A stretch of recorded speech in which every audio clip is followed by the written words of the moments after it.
This episode is brought to you by LinkedIn. Psst, healthcare pros, word's out, and it's too good to keep quiet.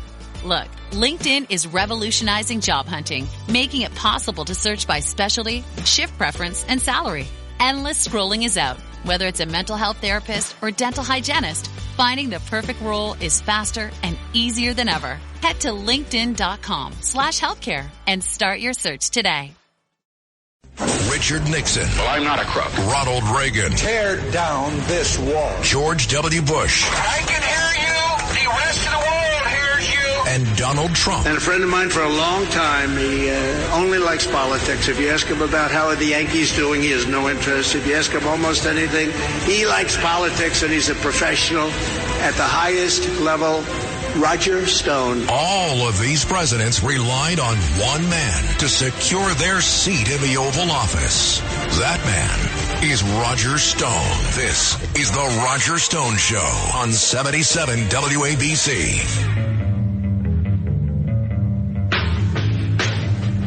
This is Roger Stone, and this is the Roger Stone Show at 77 WABC Radio.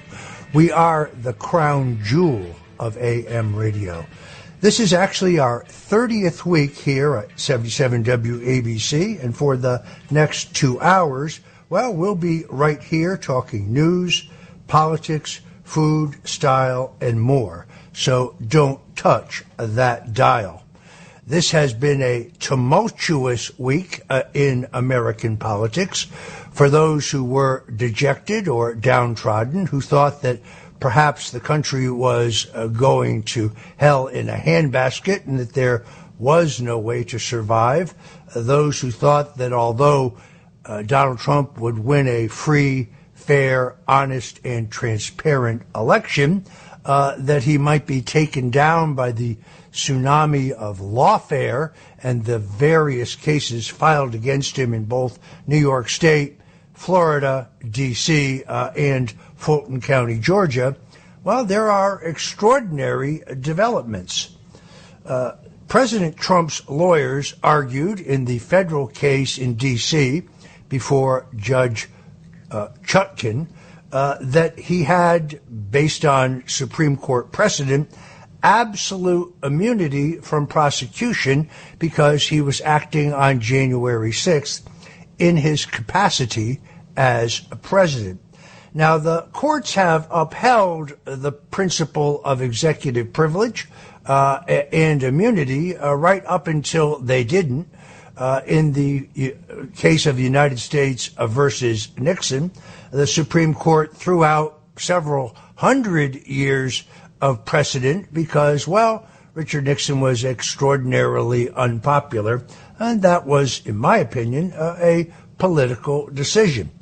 The judge ruled against Trump, in other words, said that Trump had no immunity because of his status as president, and Trump announced his intention to appeal that ruling to the D.C. Circuit Court of Appeals. I'm familiar with that Circuit Court of Appeals. They are the ones who sat on my writ of mandamus when I was gagged by an unconstitutional gag order and not able to defend myself.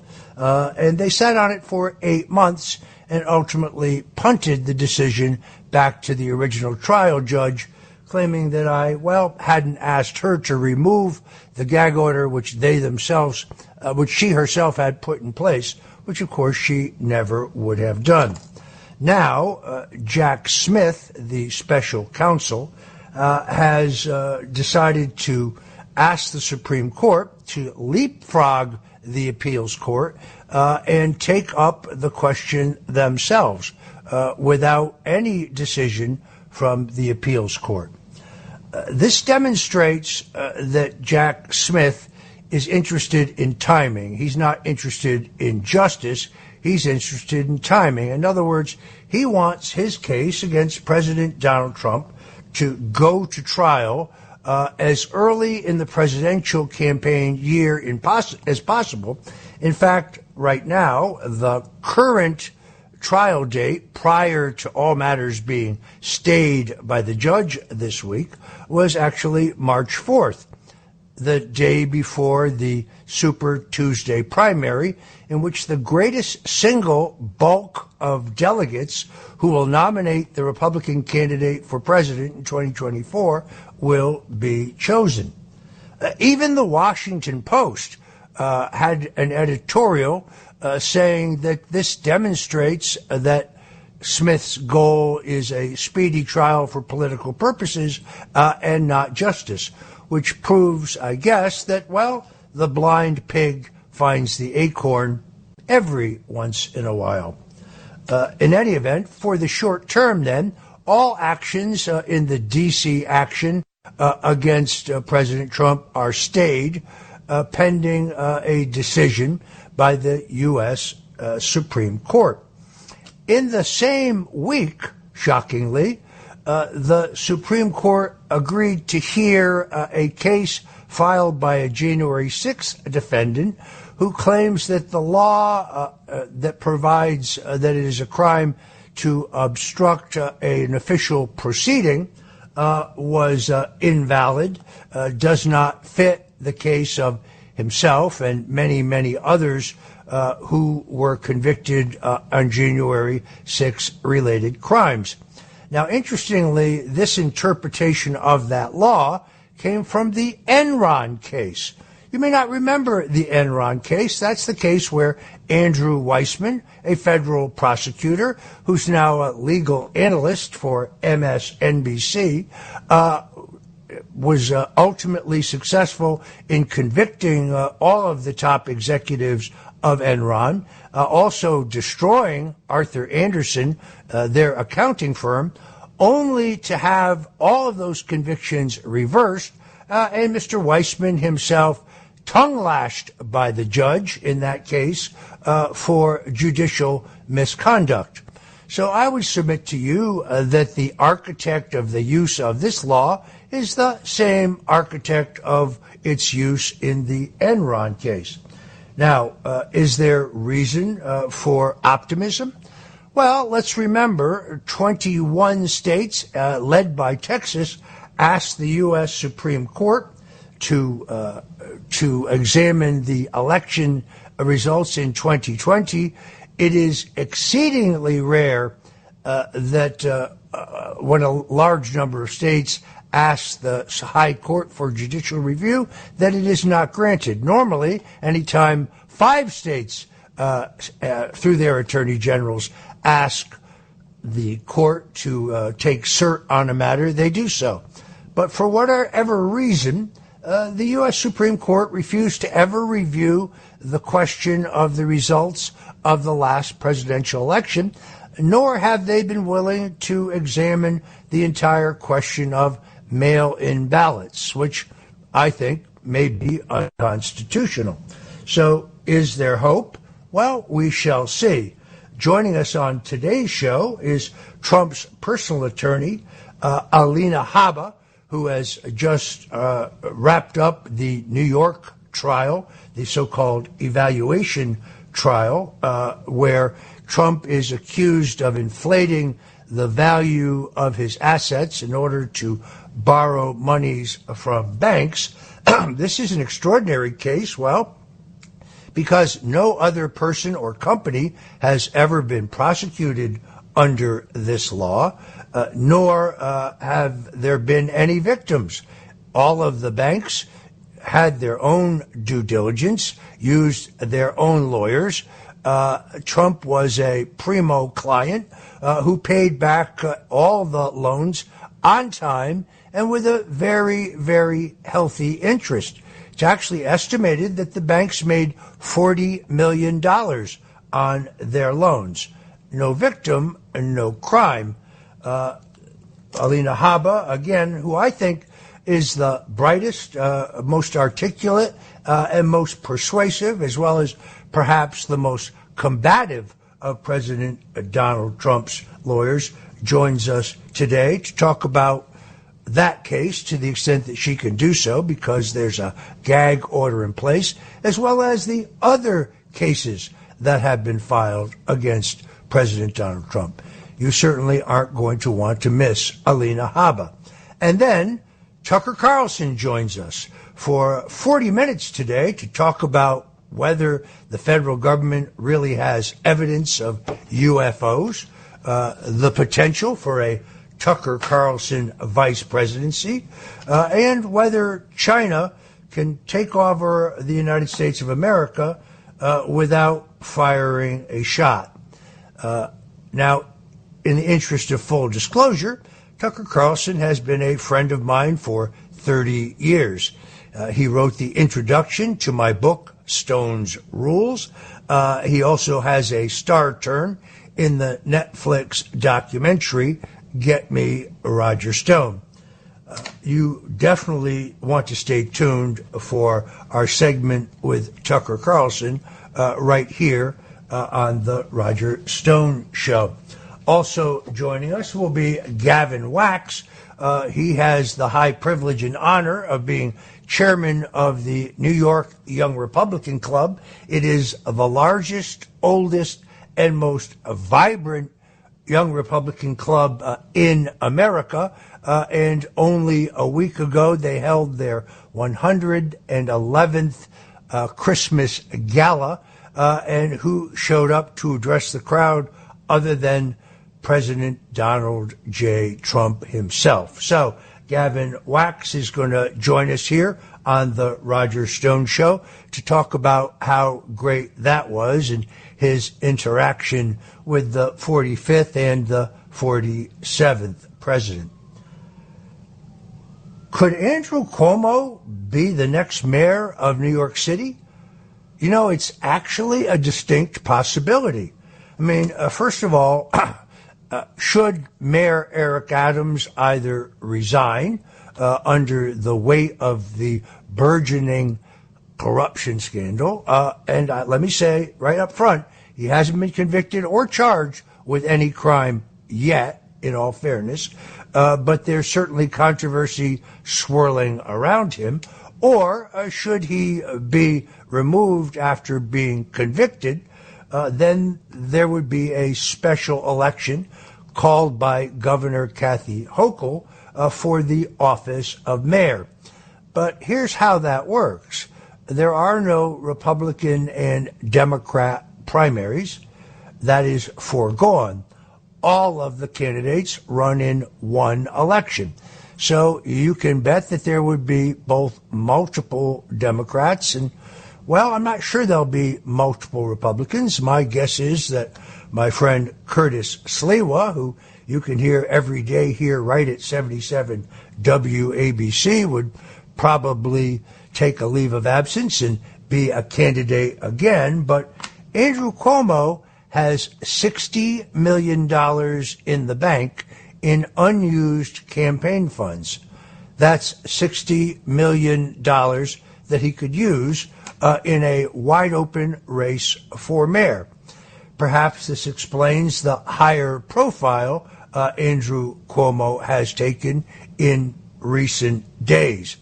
I would not be surprised to see him run, and I would not rule out the possibility of his winning. We're going to be watching this very, very closely.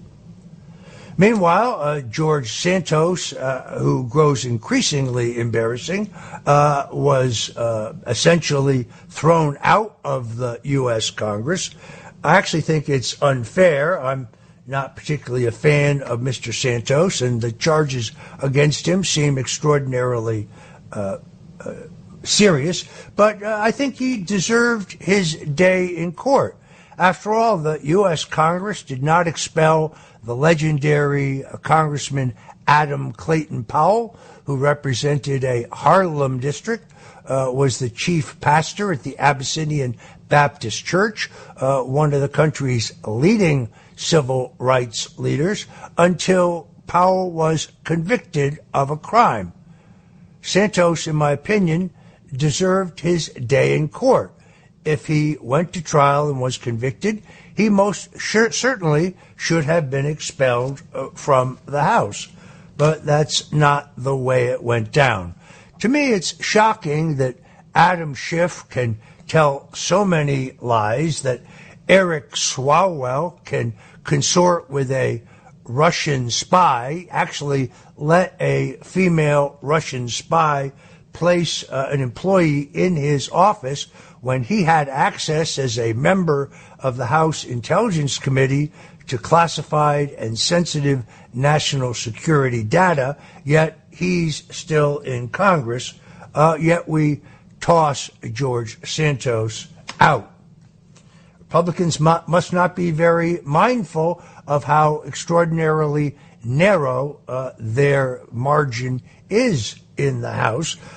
With the retirement of Kevin McCarthy, that seat is likely to be won by a Republican, but not necessarily. And if you look at the 3rd district race, it looks to me like Nassau County Republicans are about to snatch defeat from the jaws of victory. Yesterday I read they had chosen Nassau County Legislature Maisie Melissa Phillip to run against former Congressman Tom Suozzi in the upcoming special election for the seat left vacant by Santos. Pete King, a friend of mine who appears often here on WABC, confirmed this. Now, I don't know Ms. Phillip personally, but I know that she's been a registered Democrat since 2012. Presumably, she'll need a Wilson Pakula petition to get on the ballot, although perhaps in a special election situation, that is waived. I think the Republicans have made an extraordinary mistake. As I said on this show last weekend, the strongest possible candidate would have been Cara Castronova. Cara Castronova ran a valiant campaign for the Assembly within the 3rd Congressional District. She is not only a ranked actual boxing champion, she's also a great investigative journalist who is, well, half Italian and half Asian. I think she would have been a much, much stronger candidate. But let's remember, this is just a special election, meaning this contest will have to be held again next November, and perhaps the Republicans will come to their senses and have a stronger candidate if Suozzi, as expected, retakes the seat that he previously held. Folks, if you're just tuning in, this is the Roger Stone Show here on 77 WABC. Alina Habba, President Donald Trump's personal attorney, who led his defense in a New York courtroom over the last month, longer than a month, and Tucker Carlson, both join us along with Gavin Wax, chairman of the New York Young Republican Club, coming up in the next 2 hours. Well, the folks at MSNBC are at it again. And MSNBC's Ari Melber reports this week that when Jack Smith submitted a filing saying he had obtained Donald Trump's cell phone records and the cell phone records of one other individual that Trump either talked to or texted with on January 6th, Melber said on his MSNBC program, well, that must be Roger Stone. He cited my decision and actually played the video of my pleading the Fifth Amendment before the now completely discredited January 6th committee when I specifically was asked whether I had spoken or texted with Trump that day, and he used that video as proof. I mean, as a lawyer, Ari Melber knows that the exercise of your Fifth Amendment rights specifically does not mean that your answer would have incriminated you, nor can it legally be read as evidence of guilt. Melber also referred to me in his report as a defendant. I am not a defendant in any current proceeding. That is defamatory. Look, folks, here's the short answer. I had no communication whatsoever with President Donald Trump or any member of the White House staff or his staff, including the campaign staff, on January 5th or 6th. Period. End of story. No text message, no phone call. What Mr. Melber engaged in was vicious and malicious, baseless speculation. It is outrageous, but one of the things I've learned is that, well, I'm a public figure, and therefore you can defame me, and many, many people do. Then adding insult to injury, Ari Melber, who has this weird, almost sick obsession with me, went on to bring on David Kelly, and a former assistant U.S. attorney, to speculate that if Trump had spoken to Stone that day and did so prior to the assault on the Capitol by the Oath Keepers and the Proud Boys, it would be proof of a crime. That's called baseless, irresponsible conjecture. But then who is Mr. Kelly? He's the federal prosecutor who received an extraordinarily lucrative conservatorship from U.S. Attorney Chris Christie in return for giving Chris Christie's brother a pass on an insider trading case in which everybody else in the investigation was charged and several of them went to prison. It's really amazing, but the only way to explain all of this is that, well, I'm clickbait. What do I mean by that? Well, what it means is that anytime my name appears in the headline of a story, whether the story is accurate or inaccurate, it gets clicks, and therefore MSNBC earns money. I grow tired of being a punching bag. This is not the first time. Previously, Mr. Melber played now discredited testimony from Cassidy Hutchinson. She's a former aide to White House Chief of Staff Mark Meadows, and she claimed that the president told Meadows to call me and General Michael Flynn on January 5th to, quote, find out what would happen on January 6th. She later went on to say that Meadows had skipped a meeting in a war room in the Willard Hotel, but had later been briefed on the meeting by Stone and Flynn. That's called perjury, folks. None of those phone calls ever took place. My phone records prove it. I presume that Mark Meadows' phone records and his testimony will prove it. And now Cassidy Hutchinson is going back and filed a 15-page amendment to her sworn testimony before the January 6th committee. Sounds to me like a woman who's beginning to sweat a perjury indictment.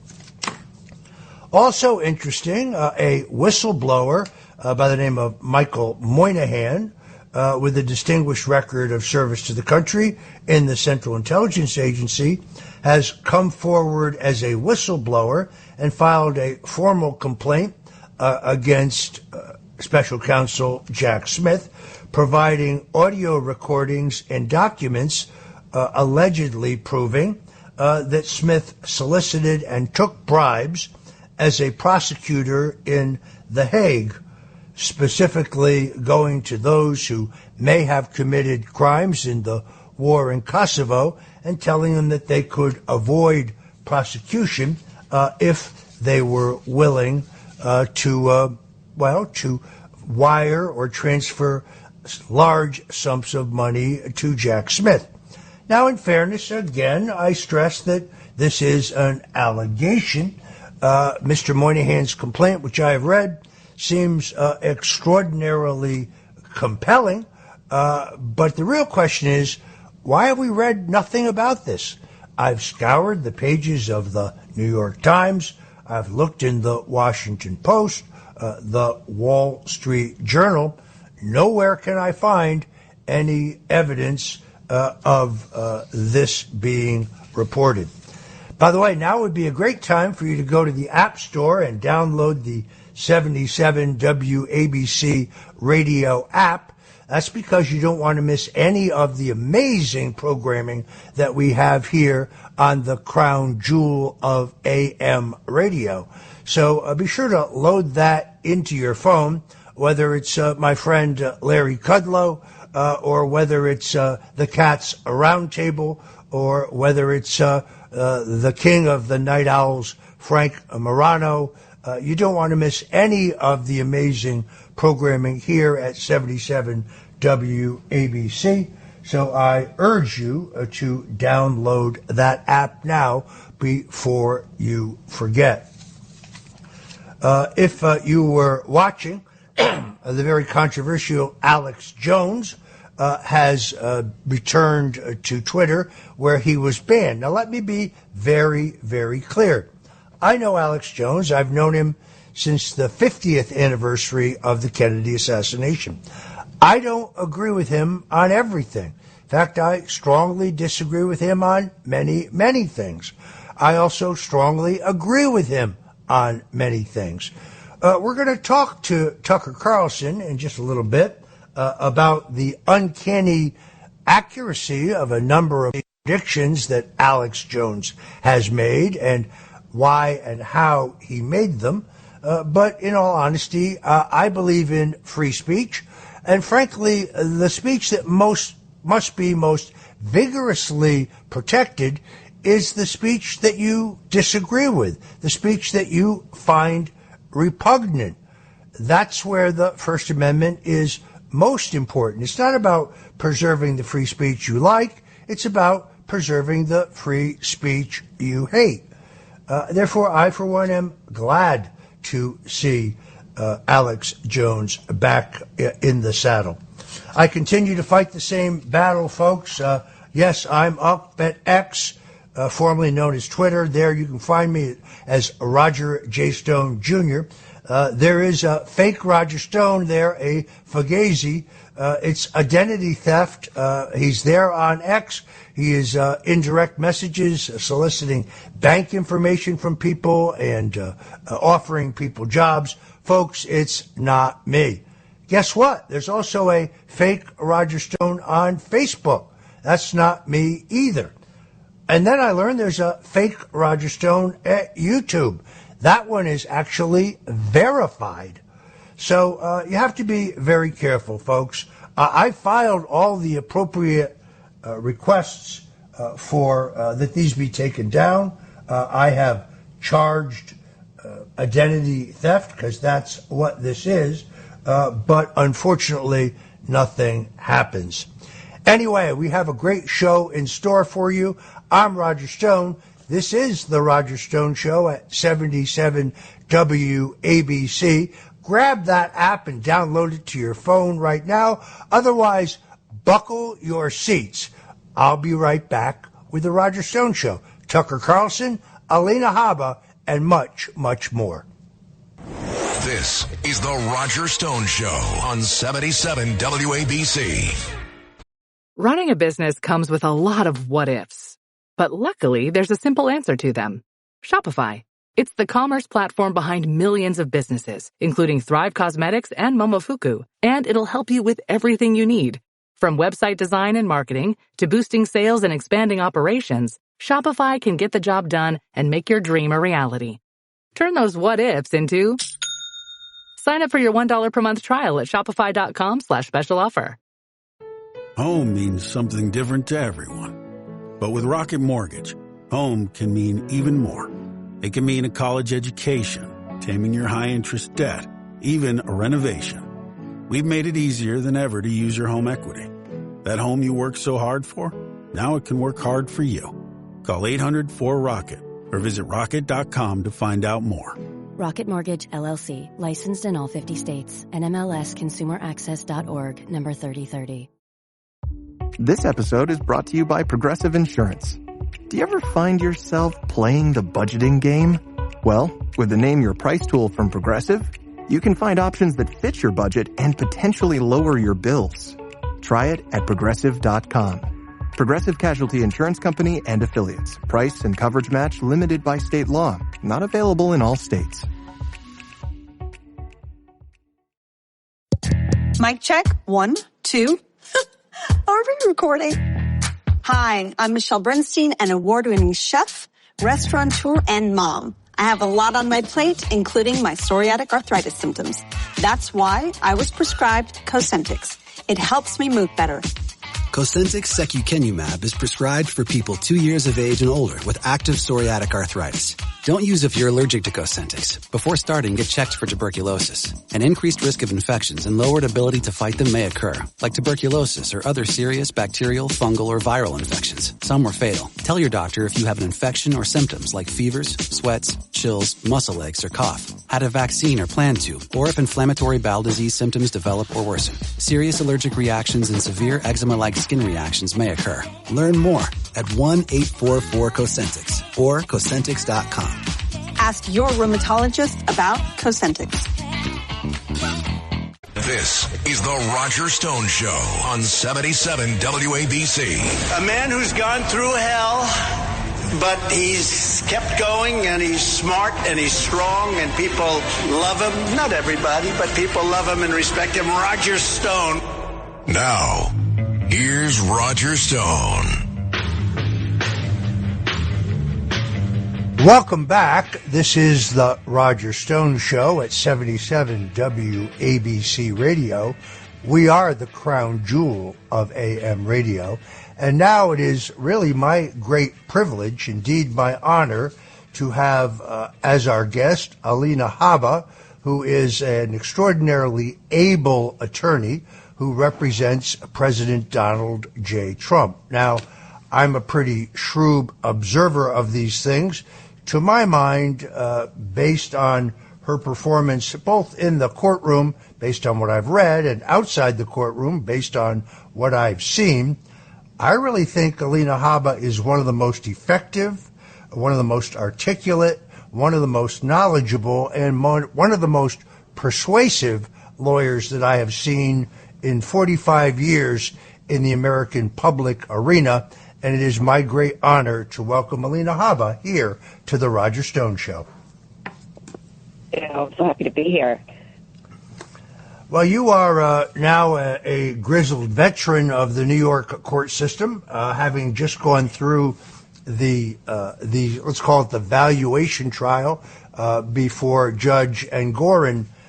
Where does that case stand today, and what happens next? It is completed all but for the closing arguments, which will be January 11th. We are in, I would say, what will be the beginning of a very long haul of appellate procedure on that because, as you know, Roger, the judge found us guilty before we even walked into court. So we've had an uphill battle, frankly, with our hands tied behind our back between gag orders and everything else. But the trial really went very well. Obviously it won't be reported that way, but it has gone incredibly well. We had tremendous experts. We've had people say that they did nothing wrong. We've had the leading accounting experts say that there was absolutely nothing wrong and that the complaint lacks merit. Deutsche Bank came out and said the Trump organization was the big whale that they always wanted, and they were paid loans early. They paid loans on time. They were never in default. This is one big, giant hoax, and it's been a waste of almost 11 weeks. But we're almost there. We wrapped up, rested our case. They rested their case. So we, we'll just be waiting. We should get a decision after closing arguments sometime late January, probably. Now, is there currently, it's very hard to keep track of this, is there currently a gag order in place regarding what you and the president can and cannot say about this case? Yes. There is. And the constitutionality of that is tremendously violative, tremendously scary for our country, I think, to gag attorneys in the courtroom and out of the courtroom, let alone, leading candidates, really new low for our country, frankly. So, we're going to be fighting that as well and moving on up and doing what we need to do in that regard. Well, let me say what you can't say, which is I read your cross-examination of Michael Cohen, which was nothing less than brilliant. I would say devastating. Now, Michael Cohen is someone that I have, unfortunately for me, known for many years. He's lied about me under oath before the U.S. Congress. He's lied about me under oath in front of grand juries. This is what the man does. He's a liar. I think you decimated him.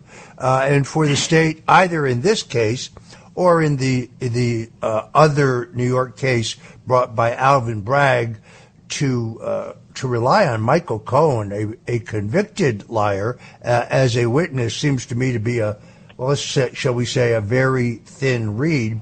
And then yesterday we read that his lawyers applied for essentially early release from his supervised status as a convict, where he's out of prison, but he's still on supervised release. And his lawyers actually cited in their argument why he should be released early 3 cases that actually don't even exist. They used AI, they think. They used ChatGPT. Could you imagine? So they think that they used ChatGPT or AI and had one of these letters drawn, and the judge has now ordered that they show proof, A, of who was involved in drafting the letter, if Michael Cohen was involved in drafting the letter as well, and why there is absolutely no case law and the cases are fake. And it's really ChatGPT. I'm really looking to see if they have anything else they come up with, but I'd be willing to bet everything that he had something to do with that, and it's really ridiculous. It is. We're having a little trouble with your phone connection. I know you have been good enough to call us in between flights as you are connecting, so we appreciate that, and we'll roll with it. This recent decision where President Trump argued in D.C. in front of Judge Chutkan that any act that he performed on January 6th was in his role as President of the United States, and therefore he is entitled to immunity, was rejected by Judge Chutkan. The President, the President was prepared to, I guess, did appeal that to the Circuit Court of Appeals, but now Special Counsel Jack Smith has kind of leapfrogged the appeals court, taking it directly to the U.S. Supreme Court, where it probably would have ended up anyway, because I don't think, having been through the appeals court in D.C., specifically regarding the gag order on me, wasn't optimistic that the president would have gotten a fair or favorable decision there. But I'm told, I'm not a lawyer, as you know, that generally speaking, the courts don't like this. The Supreme Court doesn't like this. They like to hear things that have gone through the process. Were you surprised by the court's decision? No, I think, there's a stay now, and the judge had to respect that there's a stay in place now pending this decision. The Supreme Court, usually you would have to show some sense of urgency, and as we know, Jack Smith's whole motto with the radical left basically is, let's rush this before election. That's our urgency. I was actually, Roger, this morning in the Second Circuit in New York, Court of Appeals, arguing against Michael Cohen's team. We beat him in a case last year, and he appealed it. And I was arguing this exact issue, presidential immunity and the scope of it, and the importance of a president being able to speak, being able to make decisions, and having those immunities in place no matter who the sitting president is, so that they can do their job effectively. And, it's a very important argument. I'm looking forward to seeing what they do, but it has stayed the January 6th case, and it's not going to proceed until it is heard. So we'll see what happens there. Let's see what happens there. But I still have faith in the Supreme Court somehow. I still do. Well, it's interesting because, of course, they continue to cite the United States versus Richard Nixon, in which the President Nixon argued that his presidential immunity meant that he did not have to turn over the tapes. That case was wrongly decided. The Supreme Court, because anti-Nixon hysteria in the country, threw out 200 years of rulings regarding the president and executive privilege. So that standard is a fake standard. It may be the standard based on law, but there was no internet in those days. and there was a hysteria in the country, I believe, just my opinion, that case was wrongly decided. But the greater significance here is that even the Washington Post, perhaps the worst newspaper in the country when it comes to bias and propaganda, even they recognize that what's really upsetting Jack Smith is the fact that this has knocked him off his timetable. In other words, they are desperate to bring the president to just prior to Super Tuesday, the greatest single contest for delegates to the Republican National Convention who will nominate our candidate for president. And it now appears to me, regardless of what the Supreme Court decides ultimately, that timetable has been disrupted. So I guess I would say this week has been a good week, no? It was a good week. I think it was a good week. And like I said, I do have faith in the Supreme Court. They have to be the arbiter. They have to step in and protect, the demise of our judicial system. That's who has to do it. We have separation of powers. We have judicial branch, and they are the head. So I think it was a good week for President. I think it was a good week for the Constitution. And I hope that, we persist at this rate. It's unfortunate that you have these AGs and DAs that are motivated by politics and trying to interfere with an election. That's really not what you're supposed to do. And hopefully, law and order will take over. I hope so, because I haven't seen it for the past year, to be honest. As you know, there is no current special counsel law in place. The law that did exist has expired. There was an argument that was brought unsuccessfully against Robert Mueller when he was designated as a special counsel that he wasn't a U.S. attorney. His appointment was never approved by the Congress, and therefore his appointment was illegitimate. That was rejected by the courts in D.C. Those same facts would pertain to Jack Smith. Has there been any thought to bringing that action, not in D.C., but bringing that action potentially in Florida? Because I think the argument has merit. I'm not sure that Jack Smith's appointment passes legal muster.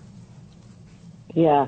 I can't obviously get into privileged communications. I can tell you that there's definitely a strong legal team with me thinking of every single angle and issue, and we are on top of it, and that's all I'll say on that. So I appreciate that. We definitely are fighting for the country as a whole, and that is something we're considering. Yeah, I appreciate that there are certain matters that you are, because of the privilege, not able to discuss. And we certainly respect that. I'd like you, if you would, for a moment, to focus on Donald J. Trump, the man, because people get an impression of him from his public appearances, and he's always entertaining. He understands what most professional politicians. By the way, I don't consider him a politician. I consider him a political leader. There's a big difference. Donald Trump will never be a politician, but people just have no idea what he's really like. They don't understand how funny he can be, how even-keeled he can be, how relaxed he can be in a crisis like this, how generous he can be, how I've never seen anybody at his height of power and prominence who cares more about little people. Yeah, that's so true. Tell us about the Donald Trump that you've seen. Yeah, I'm very lucky. Honestly, I knew the president obviously prior.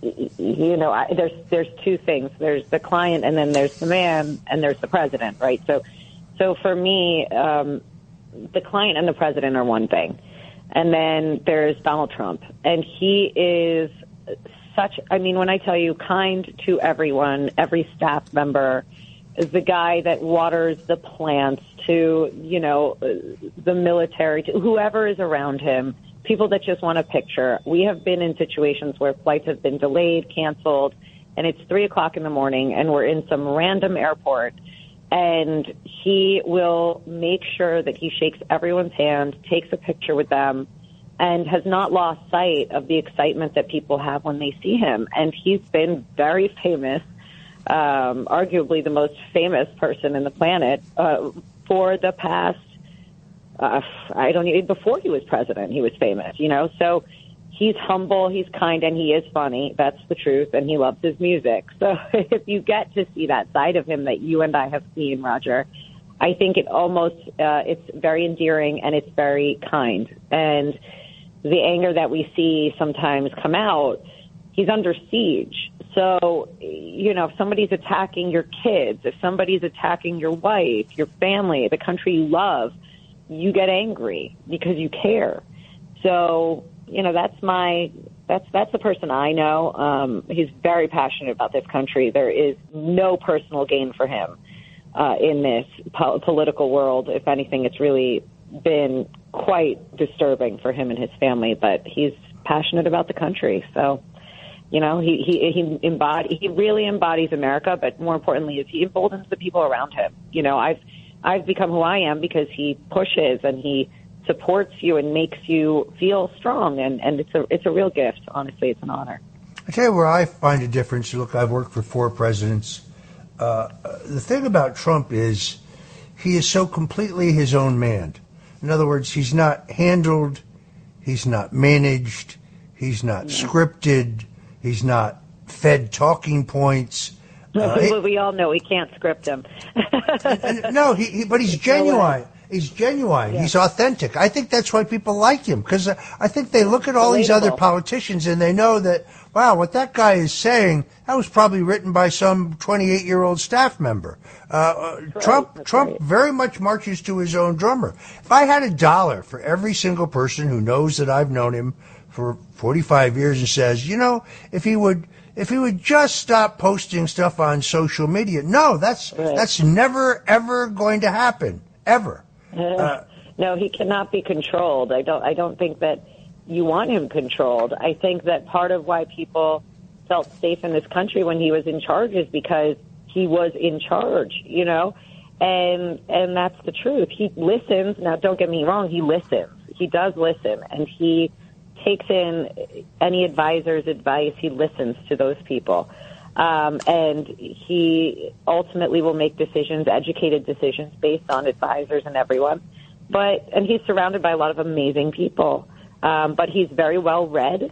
He's very well versed, and he's very kind. And he definitely doesn't make decisions to hurt other people. He truly does have the country's best interest at heart.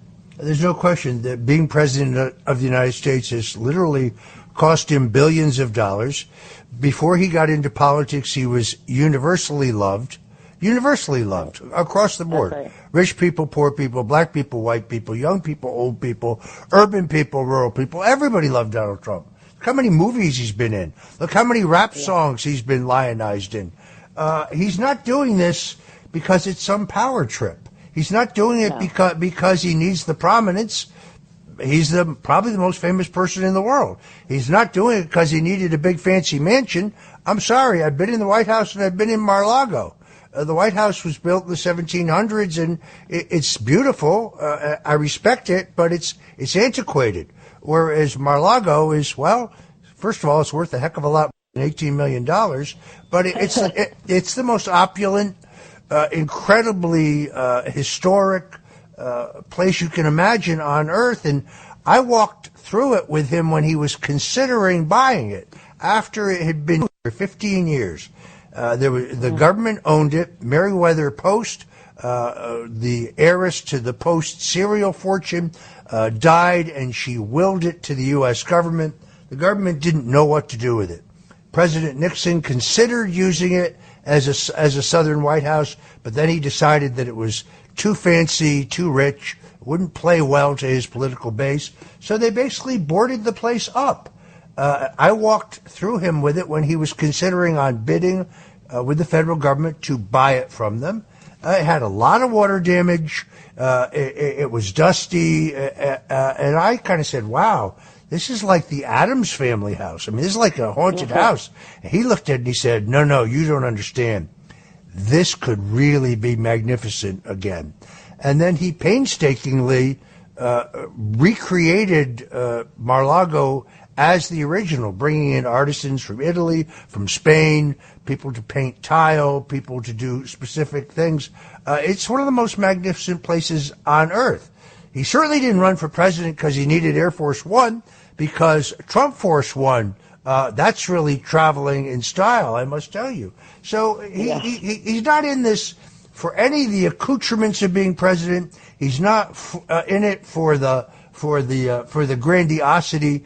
This guy really loves the American people, and he hates what was happening to the country, which is why he ran the first time. Look, I tried to get him run in 1988. I tried to get him to run in 2000. I tried to get him to run in 2012. By 2016, he'd had enough.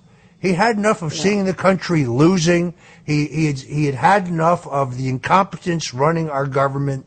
I think you make an excellent point. The great personal cost to Donald Trump has been astronomical. And honestly, right now, if he would just quit the race for president and go away, I think they'd leave him alone. The reason they're trying to prosecute him is because he's leading in the polls, because he is poised for the greatest political comeback in American political history. It's true. It's true. Well said. I can't say it better than that. It's true. So going back to New York, if we could for a moment, the other New York case, the so-called business records case brought by Alvin Bragg, which to me should be a civil case. What is the status of that, and when will that go to trial? Look, I mean, you talked about my cross-examination in the Attorney General case of Michael Cohen, and I got him to admit on the record that he perjured himself twice. New perjury charges, right? So he perjures himself. This is a star witness for the criminal case as well as for Letitia James. They have to be really considering what they're doing. And after seeing Letitia, the press, even CNN today said this is the most bogus case, Letitia James. I couldn't believe it. It was CNN. I hope Alvin Bragg's looking at that and considering that before they try and bring a trial. They're still in not discovery per se, but they're in the beginning steps of a criminal case, and we'll see what happens there. But don't forget, it's another Michael Cohen special. He paraded around, and, their cases are crumbling because their star witness crumbled. So we'll see. I don't think that one, will go very far if Alvin's watching what happened with Letitia James. Yeah, it's really quite extraordinary. You probably can't say this, so I will. The judge in that case made a $15 contribution to Joe Biden's campaign for election. To me, that means the judge has a bias and should step aside. It doesn't matter if it's $15 or $50 or $500 or $5,000. It violates the canon of ethics. It's against the rules for the judge to donate. He did it anyway. There was a legitimate motion to him to recuse himself, and he refuses. How can That's the problem. That's the problem the judges are doing. They have to recuse themselves. So you're actually applying to the judge themselves, saying, please get off this case. You have a bias. And they don't want to get off the case. They're high profile, especially these judges that are at the end of their tenure. They want to go be mediator somewhere. They like the publicity. We've seen it in the trial I just did. And it's really ruining our credit of the judicial system and the robe. And it's a shame. I'm kind of interested in how this has impacted you personally. I mean, you had a thriving legal practice. Now you have arguably the most important client in the country. The hours you put in, I watch you very carefully, and I'm a fan. How has this impacted your personal life? I'm really lucky that my children have been fortunate enough to get to know the president, and he is so kind to them and my husband and my family. And because of that, I think the tolerance level in my home is very high. But I work all the time. I do press, I go to trial, and then I do prime time usually and go to bed, and sometime in between try and see my children who are, relatively young. But I have to say that my entire family and my entire support system all are so petrified of what's going on in the country that they are gracious to me. They all help when I need an extra hand. And I'm just very lucky. I feel really, Roger, blessed. You've seen me. I'm still smile. I have a great time. I never complain. I really feel honored to be in this position, and, we take it a day at a time. But, when he's 76 years old and he has more energy than me, it just reminds me I don't, to keep fighting. So I love it. Yes, it has changed my life completely, but in a good way. And I love it. I really do. Yeah, it is. It's really amazing, his attitude. I mean, I saw him about a week ago, and look, a lesser man would have folded. I mean, they wrote at the end of Watergate, I think this is untrue, but Woodward and Bernstein wrote that Nixon would get drunk at night and was walking around the White House talking to the portraits of former presidents. By the way, I had no source on that, probably didn't really happen. The thing about Trump is, under all this pressure, he's resilient. He's determined. Yeah. He's extraordinarily confident. It's amazing how confident he remains. He's upbeat. The hours he puts in, I'm younger than he is by 6 years, but, as you know, sometimes he'll call you at 1:30 in the morning and ask you, what are you doing? Sleeping? Yeah. Sleeping, sir? He's always been that way, by the way. He never, ever required a lot of sleep. Right. And he's always working. When he's on the golf course, he's still thinking. When he's dining, he's still thinking. When he's watching TV, or when he's as well as his office hours, he's always working. We used to have this ritual in which he would fly every Friday afternoon from New York to Palm Beach to spend the weekend of the winters at Mar-a-Lago, and then he would fly back Sunday night. And I would often hitch a ride, because I then lived in Miami, back and forth. And I would say to him, why don't we fly back Monday morning? Now, he was already a billionaire many times over. Why don't we fly back Monday morning? He said, no, we can't do that. I said, why not? He said, well, I got to be at my desk at 7 o'clock Monday morning. I mean, that is the Donald Trump work ethic. It's true. It's true. He's never been in a situation in which, he had to do it, but his work ethic is extraordinary. I knew both his parents. They were vital into their 90s. Donald Trump's father, Fred, went to the office until the day before he died. He was in the office. So right. He's of extraordinarily hardy stock. Look, I think you're extraordinarily fortunate to represent him, but at the same time, I think you have done an extraordinary job on his behalf. I thank God every day for the good services of Alina Habba. Oh, thank you, Roger. Thank you. Thank you so much.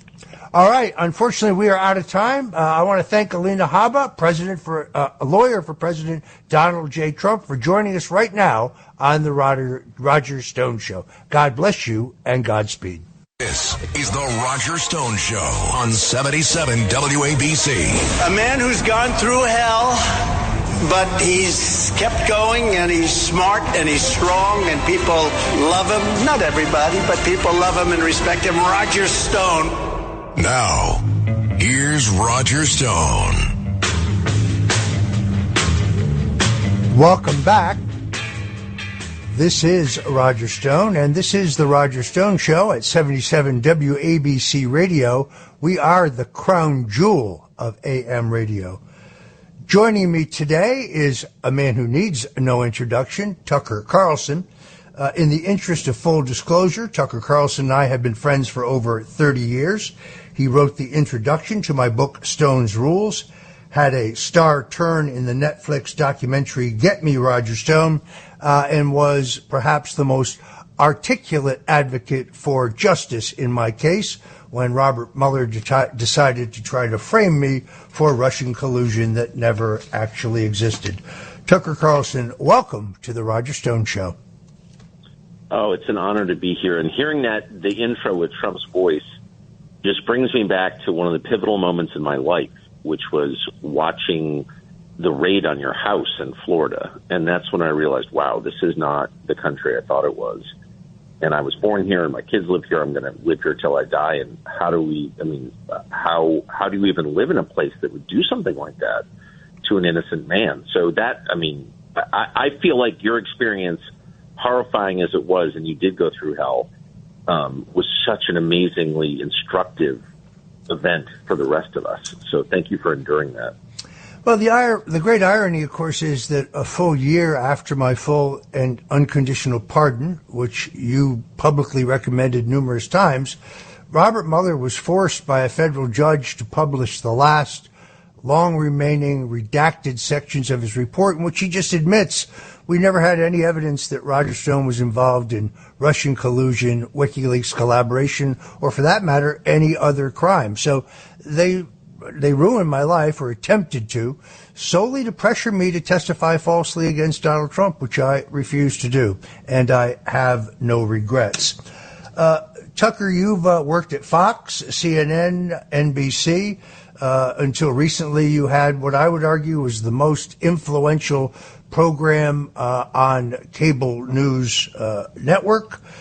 You have now gone to the new media, as it were, with your own Twitter, now X-based show. The numbers speak for themselves. I mean, you are killing it in terms of just the number of viewers. Does this herald the end of the old media? Well, I don't think that I have anything to do with the end of the old media, but yes, they're dying. See the numbers very often, but someone listened to me yesterday. The decline in viewership in linear television is just precipitous. It's off a cliff. But you knew that was going to happen. I mean, partly because the technology has changed and it's just easier and cheaper to watch your stuff streaming. But I would say more to the point, because people will pay for things that have value. But if they understand, and I think they most now do, that what you're hearing is not true, it's not honest, it's part of a propaganda effort to change your mind on something or make you more obedient in the face of your own destruction, which is really what it is, they don't want anything to do with it. So, I mean, people made fun of bloggers and streamers and podcasters 5 years ago when I worked in television.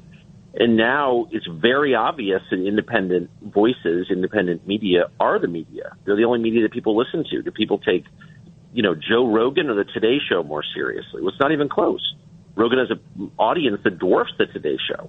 I mean, it's all sort of happened incrementally, so you don't pause, or I haven't paused as someone who's been in the media my whole life, to appreciate how momentous the change is. But they're done. NBC News won't exist in 5 years. I mean, it won't. I mean, there's no justification for it. It's not a workable business, and they're not doing anything worth doing. I mean, it's a prostate health vehicle for the pharma companies. That's all it is, and people know that. Yeah, it's boring, but more importantly, it's discredited. I think 2016 is really the beginning. People prior to that distrusted big government. They distrusted most institutions. They certainly distrusted both major political parties. But I think that is the beginning of them really having a deep distrust of big media. They finally figured out that big media is just not telling them the truth, that they have a desired narrative that they want to push on you. Last night on MSNBC, Ari Melber, one of my favorite people, actually had a piece in which he said that Jack Smith, the special counsel, has somehow accessed Donald Trump's cell phone and was able to see his cell phone traffic on January 6th, and that Trump spoke to one person outside his staff, and that person must obviously be Roger Stone, which is categorically false. Just no evidence to support that crazy supposition whatsoever. But they put that on TV like it's real. And unfortunately, some people will watch that and believe it. It's bizarre. But a subset of a subset of a subset. I mean, a tiny number of people are watching Ari Melber, someone whose name, thankfully, I haven't thought of in 7 months, because he's irrelevant to the conversation and to the future. I mean, the interesting thing is, I think you're so right about 2016 changing everything. But what's wild is how much I missed as it was happening. And you sort of always do. It's hard to know you're living it. I mean, we say that the, fall of Rome took place in the mid-5th century, and we've got an exact date and everything. And I always wonder, if you lived in Rome in the 5th century, in 460, would you know that Rome was falling? You might not know, actually. It's only in retrospect that we see things clearly. But I think it's very obvious if you just pause for a second and have a quiet moment. We are in a pivot point in history, like an actual one. And the period we're living in will be written about, assuming there are still people to write it, extensively as the time when everything changed and the post-war liberal democracy project failed and it was replaced by something else. And it's up to all of us to do our best to make sure that whatever replaces what we have now, and it will be replaced, is something humane that we can live with. I mean, because it's pretty clear that, you know, there are people who want to turn this into a place you wouldn't want to live. I mean, at all. Well, it's interesting now that Elon Musk, who I think is a great hero. I mean, I'm an admirer. I always liked his swagger to begin with, but at great cost to himself, he really has struck a blow for free speech, and therefore he's become the number one enemy of the established order. And I thought the space that he did the other night was really, really terrific with Alex Jones and others. But you recently launched the Tucker Carlson Network this past week. Tell us what that's about. Well, I mean, I, left my old job in April, and I did have a couple weeks to think about, what should I do next? I was 53. I mean, I don't know. I have a lot of interest, very passionate interest. But then I thought I should keep doing what I'm doing because I think the moment demands it. I'm not indispensable, not even close, but I think I should add my voice to the chorus of people who are trying to tell the truth, trying to be honest. And so we started a new news organization called Tucker Carlson Network, which is streaming. It's online. A lot of the material will run in part on X because we believe in that platform, the last big free speech platform. But there's a subscription model that we think is essential. If you rely on advertising alone, and I've lived this for decades, and you try to tell the truth about forbidden topics, and you should, it's morally incumbent on you to do that, you're going to face extinction. I mean, I've lived this a lot. And so you need another revenue model if you're going to hire people and try and do real news coverage. And we have 20 employees now. We'll have a lot more than that next year. But you need a way to protect yourself from Media Matters and, Sleeping Giants and all the rest of the Soros-funded censorship organizations, Southern Poverty Law Center. I mean, these organizations exist to protect power, to get you to shut up and stop criticizing power. And they're very effective. They're very evil, of course, but they're very effective. And so, you need a way to get out, to protect yourself from them. And the subscription model is the only way. I saw that you recently went to a UFC fight in Madison Square Garden with President Donald Trump. I went to a UFC fight with him in Las Vegas several weeks prior. What did you think of that experience? Well, I thought it was unbelievable. I mean, I'll just be honest, as embarrassing as this is, we don't have a TV. So, I love Dana White, who runs it, who is a friend of mine and also from Maine, by the way, I should say, a plug for the state of Maine, but just a really great guy and someone I admire, but I'd never been to a fight because I don't travel very much. So I went kind of at the last minute. Trump was there, Kid Rock, who I love, and the whole thing just blew my mind. And I'm pretty anti-violence, to be honest with you, so I was like, I don't know, will I like this or not? I loved it. I absolutely loved it. And it is, by the way, the single most violent thing I've ever seen in peacetime. I mean, it really is. But there's something honorable and pure about it because there's kind of no affirmative action in the blood sports. You can either do it or you can't. I mean, it's purely on the merits. And there's something wonderful about that. It's real in a world where almost nothing else is. You know what I really liked about it? There were no vegans in the crowd. There were no pacifists in the crowd. People were eating snacks, but there was no tofu. I assure you. I've never seen so much testosterone in one hall. I thought the same thing. This is a protein-heavy crowd. I actually sat next to, by accident, Dan Bongino, who is just absolutely a savage. I mean, Dan Bongino looks like he would, eat you if you annoyed him. I like Dan. I'm not criticizing him, but he didn't even stand out. I mean, it's like, no, it's very masculine in a good way, in an honest way, not in a fake way. at all. And I know some of the fighters. Bryce Mitchell is one of my absolute favorite people, and from Arkansas, who's one of their great fighters. But they're all the same. They're all very humble, because guys like that who prove themselves in public have nothing else to prove. They don't need to BS you with, I'm the toughest guy. You can assess how tough they are. You're watching it. And so they're very, very restrained, gentle people in person, all of them. Yeah, Jorge Masvidal is a good friend of mine. He's, of course, from Miami, nearby. But I have to admit, there were many times when I just had to look away. I just couldn't, particularly with the women fight, I just couldn't take the brutality. It was I'm not for that. I'm not. I should say that. I didn't watch. I don't think women should be hitting each other. I don't think they should be on the front lines of our military. I think the whole point of civilization is protect women because you love women. And once they start fighting your wars or beating each other up for money, for your entertainment, I think you degrade yourself. So that's one area where I strongly disagree with Dana White, who, as I said, I genuinely admire. But I think it degrades all of us to pit women against each other. Women in violence, women should not be violent. I think it's wrong. And I don't care if I'm betraying the core tenets of feminism. I think it's gross, and I didn't watch.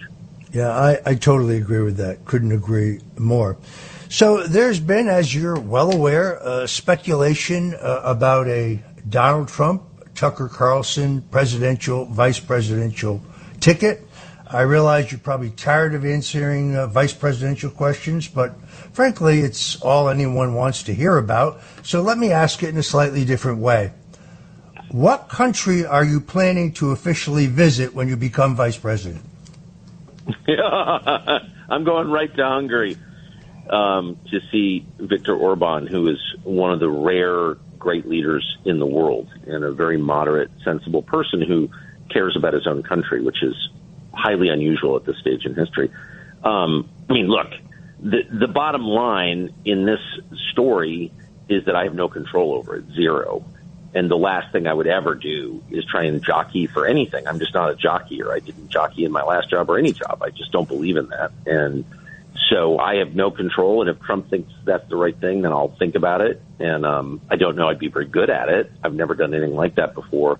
I don't have some of the relevant skills, I don't think.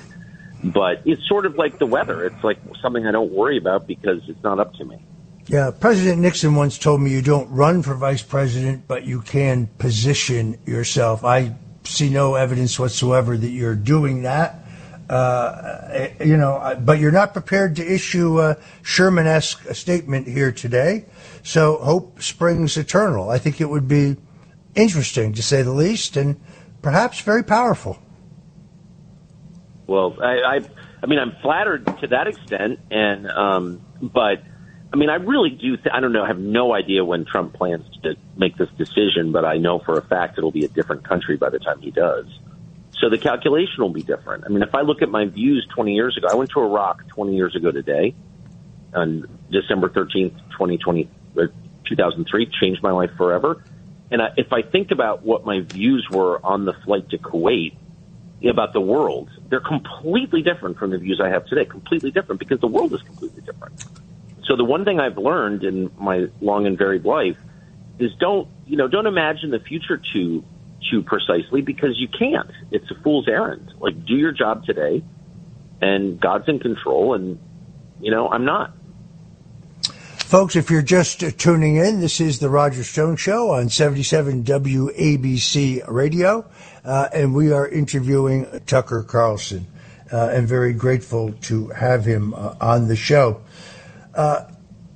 Tucker, you know that I have long been a proponent for the full legalization of cannabis. I happen to believe it has great medicinal value, most importantly. Israel uses it for PTSD in its soldiers. I think it is greatly preferable to opioids, which I think is the number one drug problem in the country, other than perhaps fentanyl. You're against legalization, although generally speaking, you're a libertarian. Tell us the thinking behind your current stance. Well, it's not so much I'm against legalization. I'm against getting loaded. I'm for sobriety.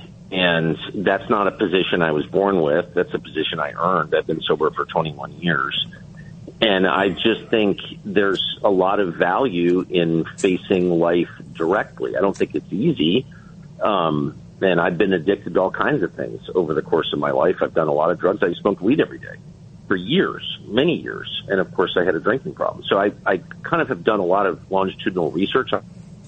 And I think it's just good to encourage people, particularly men, to just live clear-headedly and soberly. And I have to say, I don't see, while I'm totally opposed to hassling people for smoking weed, of course, I've always had that view, and I always will have that view. If someone's smoking weed in his living room, why are you bothering him? We've got real problems. Leave him alone. But encouraging people to smoke weed in public and encouraging kids to use it hasn't made the country better. I don't notice that. I don't see any measure by which America has become a better country or its people have become happier by encouraging cannabis use. I mean, maybe I'm missing the numbers, but the suicide rate, the rate of mental illness has skyrocketed. Everyone seems a little touched at this point. That's not just the fault of weed. I'm not exactly sure what it is. I personally think it's probably spiritual, but I'm just saying I don't notice improvement. We've had a huge change. When I was a kid, I remember, smoking weed at the beach in California where I grew up, and you'd hide when the Rangers came by. Now, you'd share a joint with them. Okay, huge change. Has the country gotten better? No. Have the people become more impressive? Hardly. Much less impressive, much less happy, much less strong, much more dependent. Again, I'm not blaming weed, but I'm just saying, if it's a good thing, where are the signs that it's a good thing? And I don't see a single one of them. I know you once had a nicotine addiction. Most of the time when I see you, you are chewing on a Nicorette. I admire that you have broken it. I find the whole concept Broken it. I've got it in right now. I haven't broken it. I'm more slavishly dependent on nicotine than I've ever been. And, I'm not proud of that, I guess. I don't see a downside, but maybe there is one, just like you like weed and don't see a downside. Yeah, that's been a while. Everyone has a different perspective. Actually, my view on weed is gotten very similar to yours. I'm in the sense that I don't do it anymore. I did a lot of it at one time. But I do think that it should certainly be decriminalized. I guess what I meant to say is I'm glad to see that you're not still smoking cigarettes. That's what I meant. No, but, I tried to smoke one this summer. Somebody sent me a bunch of cigarettes, a new cigarette brand. And I thought, I smoked until I was 45, so I have a lot of experience with cigarettes. And so I was like, I'm going to smoke one. And I didn't enjoy it. I was kind of shocked. I've been off them for 9 years, and I thought I would enjoy it, but I really didn't. So I think the smoking phase of my life is over for good. What do you make of these efforts in the UK effectively banning cigarettes for all future generations? What do I think of that? I think it's grotesque. I think it's grotesque. I wonder also why the monomania about cigarettes. They're not good for you, but there's no healthcare savings in banning smoking, and there's healthcare costs, actually. So there's no economic justification for banning cigarettes, but they're obsessed with banning cigarettes. So, why? Well, maybe there's something about cigarettes that makes them mad that has nothing to do with public health. Maybe it's a sign of autonomy and masculinity. Maybe it raises your testosterone levels, which it does. And maybe that's the real problem. Maybe they hate working-class men. Maybe they hate working-class whites. Oh, yeah, that's who smokes. So, I think you should – poor people have very few pleasures in this country, very few, fewer than ever. They're more in debt. They're more unhealthy. They're more despised than they've ever been. This is a revolution aimed downward at ordinary people, working people. And if they like to smoke cigarettes, maybe you should just back off and let them, actually. Maybe you should stop hectoring them and lecturing them. And it's always like some rich lady in her 50s who's totally brain dead from SSRIs and benzodiazepines who's lecturing the working class about smoking their cigarettes. And maybe she should just shut up and go away. That's my feeling. Very, very good. Very, very good point. Let me ask you a question that I asked President Donald Trump on this show. It was my very first show. Do you believe, and I think you do, that the government absolutely has proof of UFOs, and why aren't they telling us about it? Well, I know that that's true. It's not that I believe it. I have confirmed it. And why? There are two reasons in my opinion, and I think this, I'm safe to say this conclusively, that they're not releasing it. And by the way, that they're trying very hard not to release it. Very, very hard. I could bore you for an hour, but there's a frantic effort underway right now in the Congress to not follow the UAP Disclosure Act that they passed earlier this year. They're trying to keep this stuff hidden. Why? The most obvious answer is because the information reveals their crimes. I mean, the U.S. government has had contact with these entities for over 80 years. And so a lot has happened in that time in secret, and they don't want the public to know because it would reveal that they've done criminal things, which they have. And the second reason, if I'm being honest, is that I think the truth about this is upsetting. It's not that we have crashed flying saucers and alien biologics, which is, of course, true. It's more than that, actually. And it is distressing. So distressing to me personally that, like, the things that I believe to be true about this, I would not tell my wife, and I haven't, because what's the point? You know what I mean? And so I never sympathize with this, with classification. I think the government is way too secretive. I don't think it's a real democracy if they hide as much as they do. I still believe that, and I'm always for disclosure. But in this case, I can understand why they're hiding some of this, because I think it's very upsetting and very dark. And so that's my view of that. I watched your epic 2-hour interview with Alex Jones. It was so fascinating. I actually prevailed on my wife to listen and watch the whole thing. Make it clear, as you did in the interview, as I do here on this show, I don't agree with Alex Jones on everything. I don't agree with him on many things. I do agree with him on other things. But I'm still shocked that on one day, essentially, every single social media platform, all of whom claim they didn't speak to each other, by the way, just outright banned him. He was gone. Facebook, Instagram, Spotify, Hulu, et cetera, et cetera, et cetera. What was interesting about his interview is that you see that he's not just some angry guy pounding the table, although his audience clearly does love that persona, but that his beliefs, even if you disagree with them, they're grounded in a lot of research, a lot of thought, a lot of reading, a lot of study. It was really, really impressive. I commend it to anybody who thinks they know him, because they will see a man that they don't know. But more importantly, that I really believe that interview had the impact of allowing him to return to Twitter, now known as X. And I think just because I'm a free speech absolutist, that's a really good thing. Well, I feel exactly the same way about Alex Jones. And I like Alex personally. He's a nice man in a lot of ways. But the reason that I wanted to get him on is because I don't think he's a political analyst or commentator. I think he's a prophetic voice. And I think that's provable. Alex Jones called 9/11 in detail. Alex Jones said in July on tape, so we're not guessing about this, Alex Jones said, I'm worried that planes are going to hit the World Trade Centers and they're going to blame Osama bin Laden. I worked in D.C. then. I had a TV show then. I was pretty connected then. Not one person in my world had even thought of something like that. And Alex Jones said so out loud on cable access television in Austin, Texas. And we can prove that. We're not guessing. So what is that? How could you have called 9/11 in that detail? And I talked to him a lot about it off air. And I'm not sure he knows. But the point is, that's prophetic. No one did that. That's supernatural. No one can do that. That's impossible. But he did it. So what is that? And I don't know the answer, of course, but he's done that on a number of subjects. Now, Alex Jones is obviously kind of florid and crazy and jumping around and yelling at Brian Stelter and all the rest. But that doesn't mean that he's not channeling something real and true and supernatural. And he clearly is. I mean, well, what's the other explanation?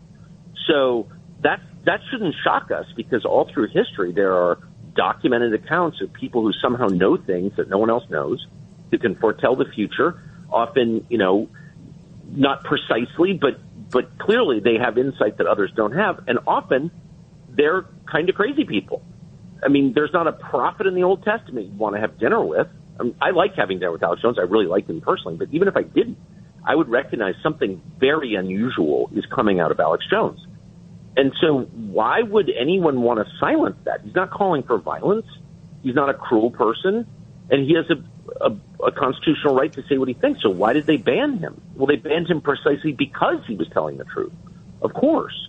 And that should bother all of us, and we should listen carefully to what Alex Jones says, because do you know anyone else who called 9/11? No, you don't, because no one else did, just him. And I just think that makes him an amazing person. Well, in the interview, I thought he answered that question very effectively. He pointed to multiple think tank and other government studies that he had read exhaustively. And as he put it, it's all there. All you gotta do is read it. If you read these things, maybe he's the only one who read them, but it was all there. This seems to be the case in all of the things. Look, he understands something, again, that Nixon used to say, which in politics, which is the same as, let's just say, the internet or cable. The only thing worse than being wrong is being boring. And Alex Jones is never boring. But having hung out with him, having spent time with him, the Alex Jones you see on his show, the Alex Jones you see in your interview, that is the real Alex Jones. He doesn't have a public persona and a private persona. I mean, he is interesting. He is manic. He is committed. He is devout. He is a believer. I mean, he's all those things. He's got some ideas that I really, really strongly disagree with, but I absolutely believe he has a total right to say them. And I'm perplexed by our judicial system, which doesn't seem to agree. He now, I believe, owes, in the recent litigation, I think he owes something like $1.3 trillion for things that he said. Things I disagree with, but things he said, I think he has a right to say. Well, for sure. But again, why Alex Jones? I mean, he's not, he's never had a platform on a mainstream media source. He is a relatively small audience. He hasn't hurt anybody. Words are not violence, and they're not, legally, they are not violence. We can say that conclusively. So why do they hate him so much? Why do they focus on him? And of course, it's because, in the vast sea of things that he said are very true things, and those are the offensive things to the people in charge. And I will just say about the 9/11 thing, I thought his answer was absurd. Oh, I read the think tank stuff. Well, okay, I worked at a couple think tanks. I live in D.C. I know a lot more about D.C. than Alex Jones does because I spent 35 years there. And I didn't, I read a lot of things, but to connect those things and to have certainty that they're true and to predict the future in a way that's that precise when nobody else does, that's not a product of your study. That's a supernatural insight. There's no other way. I just don't, you know what I mean? Like I probably know the people who wrote the papers that he read, but they didn't predict this was going to happen. Nobody did. Only he did. So that tells me, that confirms my view that there's a lot going on that's not explicable in human terms. I mean, clearly there is. I'm just trying to be rational about it.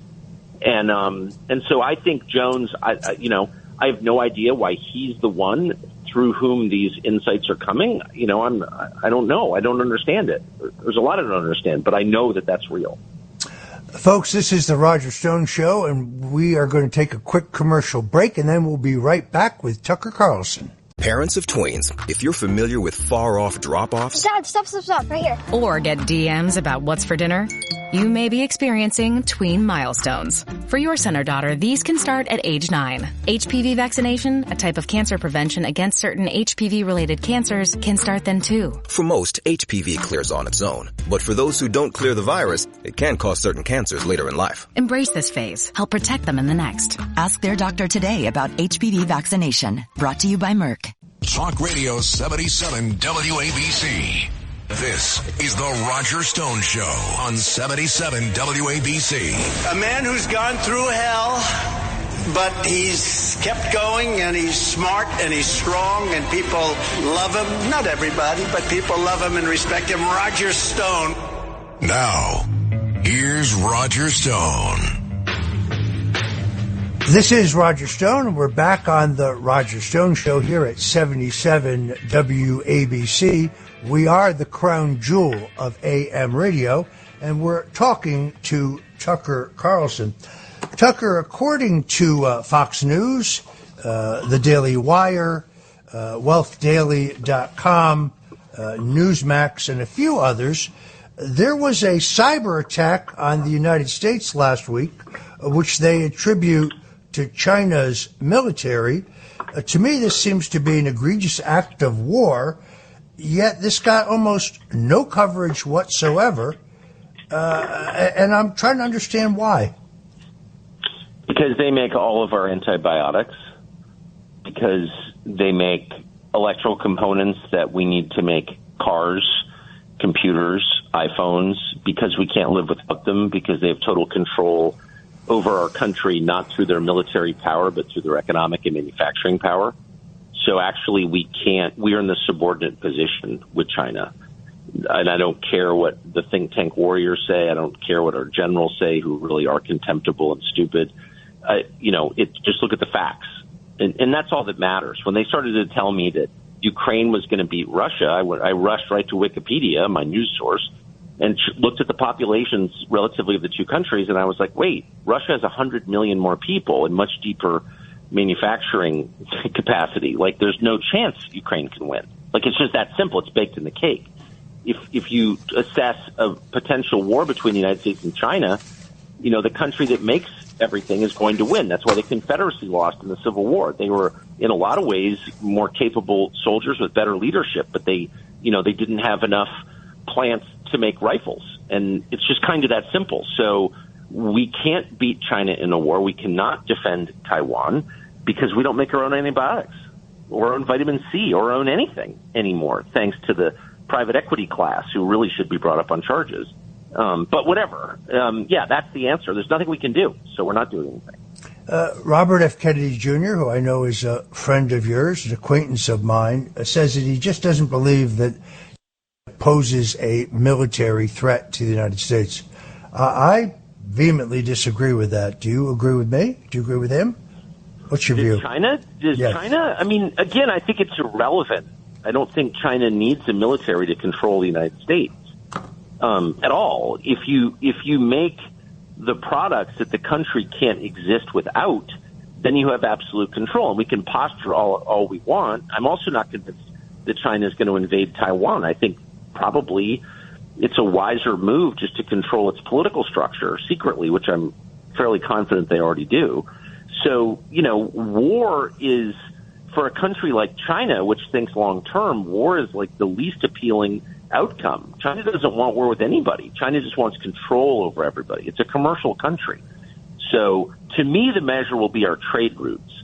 The real purpose of the U.S. military is to keep the, sea lanes open so you can have global trade, particularly oil.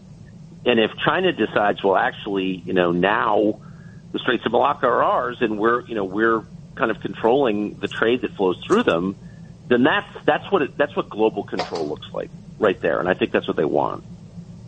Henry Kissinger, Secretary of State, lauded by many as a statesman, others as Satan himself, passed almost 2 weeks ago now. Your thoughts on Henry Kissinger? I have too many thoughts. I mean, I think, on balance, Henry Kissinger was a net destructive force for the United States, for sure. And I think, he lived the kind of life that he's probably answering for right now. I think Henry Kissinger is also smart and way less crazy than the neocons. He's certainly a lot more impressive than, say, Toria Nuland, the Undersecretary of State. I mean, so by that measure, and the last thing I'll say is I don't believe in attacking people on the day they die. Not because I'm defending the people, but because I think we should have reverence for death. And so I was I've never defended Henry Kissinger, but I felt like defending him that day.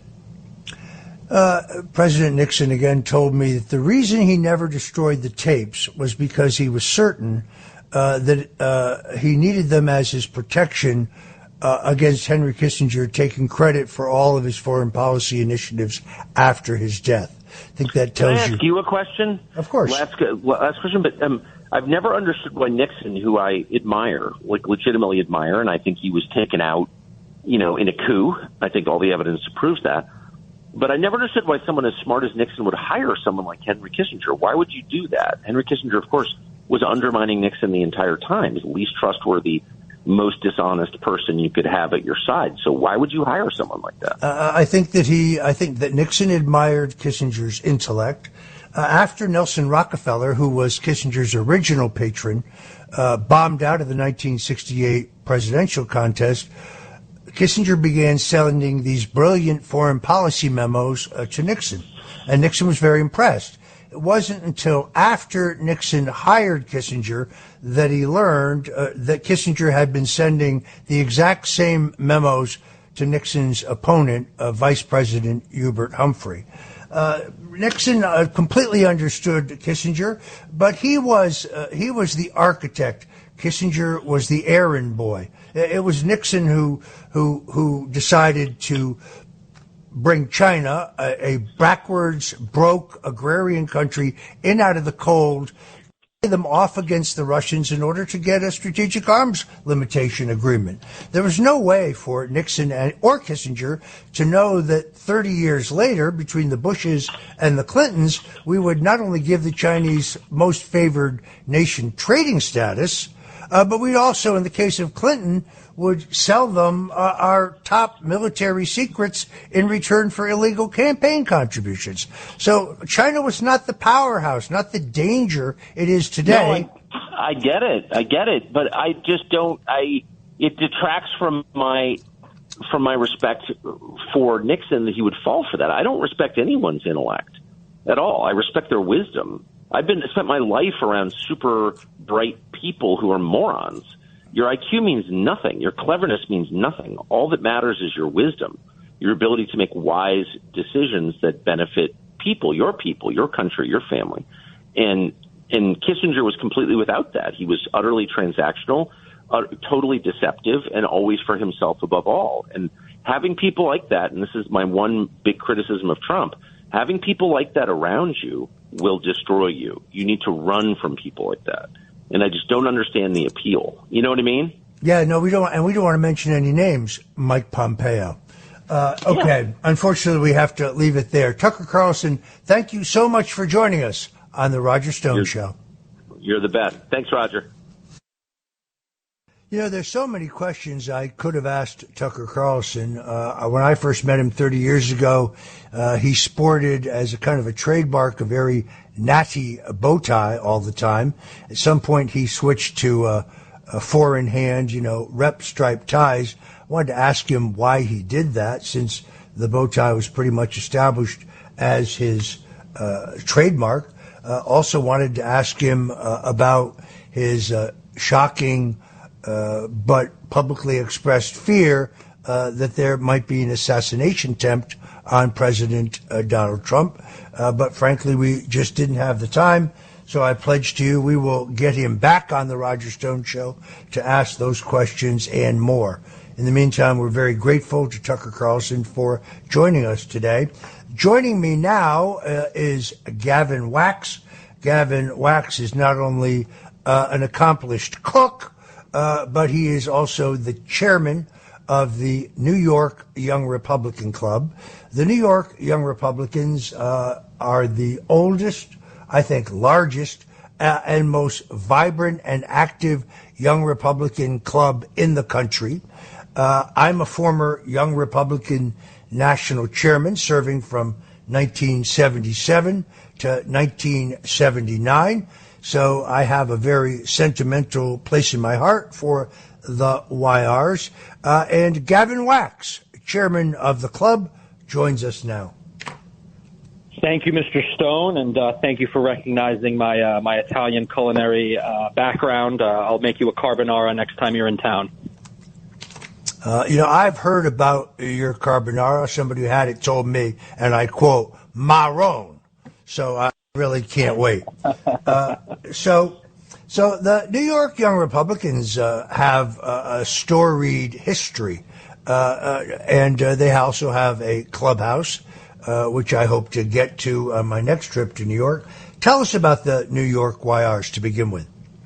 Absolutely. Well, the New York Young Republican Club, as you said, is the oldest and largest. Our history goes back formally to 1911 when this current iteration of the club was founded, but predecessor organizations go all the way back to 1856, basically with the founding of the party and bringing Abraham Lincoln to speak at the Cooper Union, which sort of catapulted him into the presidency in the 1860 election. So the club has been sort of this storied institution in New York. Many Republican, bigwigs have come through the club over the years. It used to be much more of a Northeastern Rockefeller, liberal Republican type of club. It was the club of Thomas Dewey, Governor Dewey, who was the chairman of our board of advisors.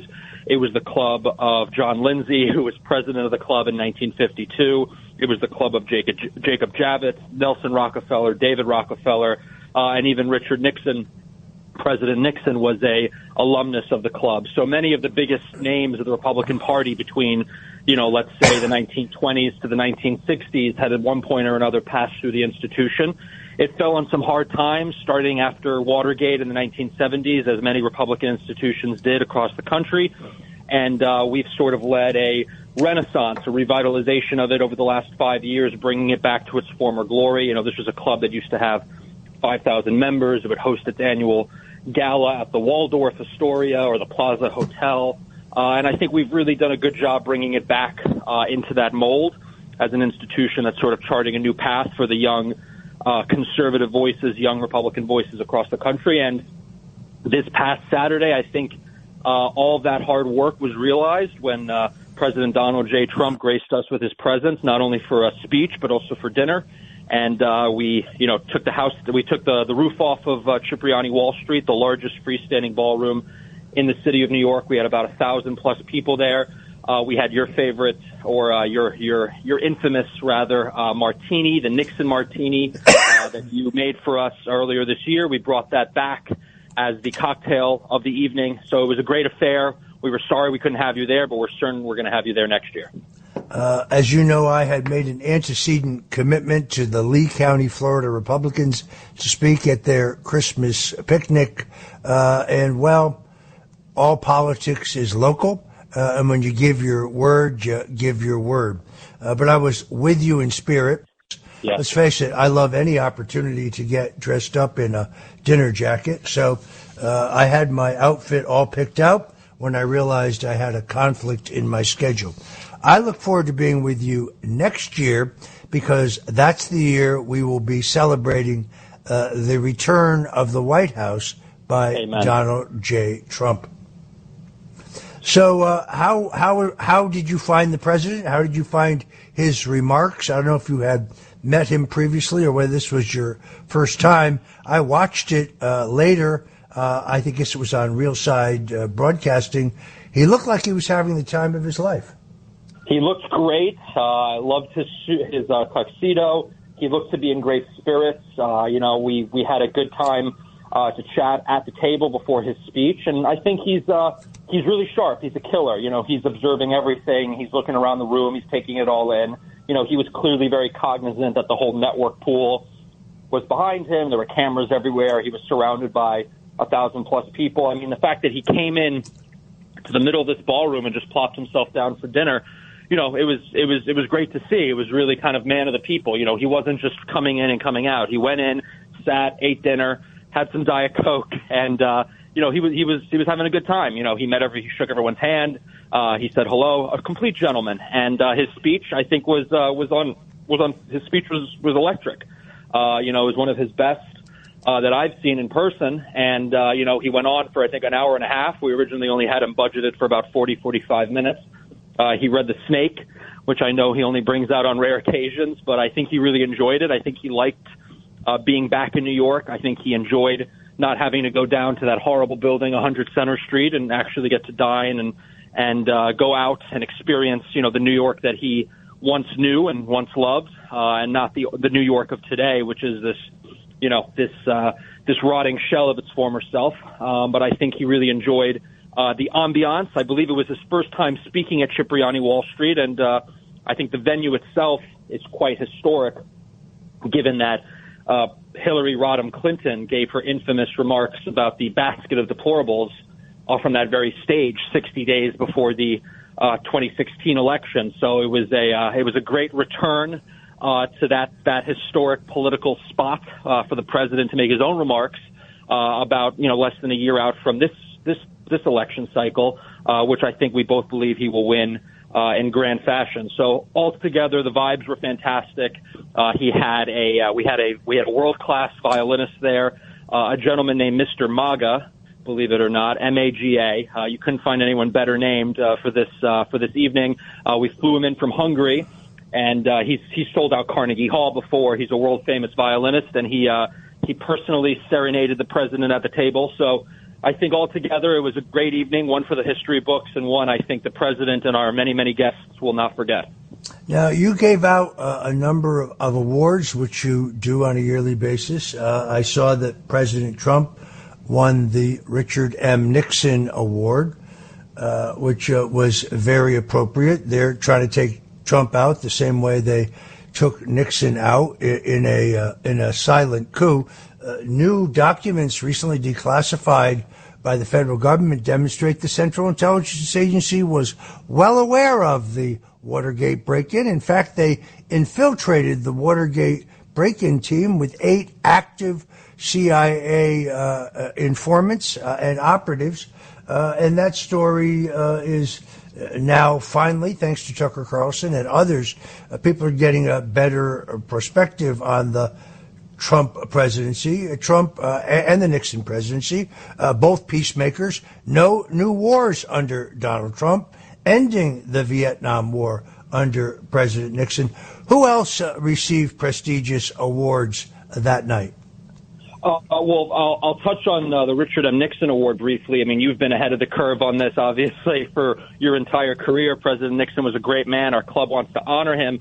I saw on your X account, I think it was earlier today or yesterday evening, you shared an article talking about how young Republicans are now warming up to President Nixon. And I think this is an important first step in doing so, what they did to President Nixon. A lot of the stuff we're seeing today in terms of the tactics being used by the deep state all date back to what they did to President Nixon. But in addition to the Richard M. Nixon Award that we gave to President Trump, also, I believe President Nixon was a pen pal of President Donald J. Trump in the 80s and 70s and predicted that President Trump would eventually ascend to the White House some 40 years later. So that's another thing that we wanted to tie into this award. We also gave our Philip J. McCook Award of the Fighting McCooks. He was the first president of the club, part of an illustrious New York family. We gave that award that goes back to the 1940s to Senator Roger Marshall, who has become a MAGA sort of America First fighter in the Senate in a body that typically does not have many fighters or MAGA senators. And then we also gave our Frederick Rene Coudert Jr. Award. He was a congressman from the Silk Stocking District of the Upper East Side, a conservative congressman who tried to find communist infiltrators in the New York City public education system. We gave that award to Representative Matt Gaetz. So we had a great lineup of speakers from the congressman to the senator and, of course, to the president. And it was a real MAGA America First lineup. Yeah, I was very pleased to see you give the Alan Dulles Award to Alan Jacoby, the president of My Patriot Cigars, who is one of the sponsors of this very show. And as an activist who has put his money and his activities where his mouth is, nobody deserved that award more than Alan Jacoby. A great honor. A great member, a great supporter of the club. We're big fans of Mr. Jacoby. So, but Gavin, this isn't all cocktail parties and dress up and fun. You've been very good about doing a lot of the guts work of politics, trying to elect Republicans in the bluest city, perhaps in the United States, in one of the bluest states in the United States. Tell us a bit more about that. Well, listen, right now we have a Republican member of the city council in every borough except Manhattan. There was a big flip in the Bronx, first time, I think, in 50, 60 years. All of our incumbent members that are members of the club and also members of the city council all won by double digits, some as high as even 20 points, whether it's Councilwoman Palladino in Queens or Councilwoman Vina Vernikov in Brooklyn, both of whom were at the gala. So we've been really doing a good job on the ground here, recruiting candidates, helping their campaigns, knocking on doors, doing all the grassroots efforts that need to be done to win these types of races in, like you said, the bluest city and the bluest state. And we also go on to staff those offices, so we're sort of like a feeder system. So, many of the legislative aides, many of the campaign staff, many of the chief of staffs, they're all members of our organization, either our board or our broader membership. So we're really building up the infrastructure here in New York, block by block, borough by borough. And listen, I think we're seeing a rightward trend in the state of New York and the city of New York. Some of the biggest shifts to the right, even for President Trump, happened in New York City. I think we saw this past gubernatorial cycle, Congressman Lee Zeldin getting into the high 40s, 47%. These can't be, just simply written off. These have to be looked at as a lasting a trend line, a real, shift to the right in the Empire State. And I'm glad that the club can be a part of that. And then in addition to the campaign work, we were the first organizations in the country who came out and protested against Alvin Bragg's politicized persecution and prosecution of President Trump. We filled up Collect Pond, which is a full city block with more than 1,000 people on 3 days' notice. That's part of our grassroots machine that we're building. And I think the president recognized it, and that was one of the reasons he chose to visit last Saturday evening. Look, I love Congresswoman Vicky Palladino. She actually reminds me very much of my mother. So I'm delighted to hear that you have been active in her campaign. I agree with what you say. I've actually seen polling that shows in New York State a strong swing to President Trump. Now, will it in the end be winnable? It's too early to say. But I don't think you should write any state off. The impact of the Biden economy, combined with the migrant crisis, which has state, city, and local budgets bursting at the seams, also has been responsible for a major spike in crime. I look at the New York City crime statistics as published, and then I talk to individual officers. I just don't believe them. I think, candidly, they are manipulated. But I think that you might have in New York State the perfect storm. Donald Trump doesn't obviously have to carry New York City. That will never happen. But he does need to reach a certain vote goal in New York City. And I think that New York young Republicans are going to play a crucial role in making that happen.